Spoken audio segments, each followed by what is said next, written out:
আগামী ডিসেম্বর মাসের মধ্যে সরকারকে নির্বাচনী তফসিল ঘোষণা করার আহ্বান জানিয়েছেন বিএনপির কেন্দ্রীয় নেতা সাবেক উপমন্ত্রী ও নাটোর সদর ২ আসনের বিএনপি প্রার্থী অ্যাডভোকেট এম রুহুল কুদ্দুস তালুকদার দুলু। নাটোর সদর উপজেলার হরিশপুর তেঘরিয়া কদমতলী বাজার প্রাঙ্গণে আগামী জাতীয় সংসদ নির্বাচন উপলক্ষে স্থানীয় বিএনপি আয়োজিত উঠান বৈঠকে তিনি এসব কথা বলেন। এ সময় জাতির উদ্দেশ্যে দেওয়া বক্তব্যে আগামী ফেব্রুয়ারির প্রথমার্ধে নির্বাচনের ঘোষণা দেওয়ার প্রধান উপদেষ্টাকে ধন্যবাদ জানান রুহুল কুদ্দুস তালুকদার দুলু।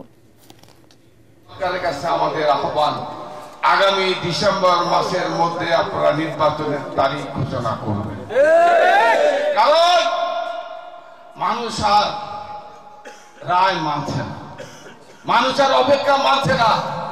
এই নির্বাচনের জন্য আজকে 20টা-22টা বছর মানুষ অপেক্ষা করে বসে আছে।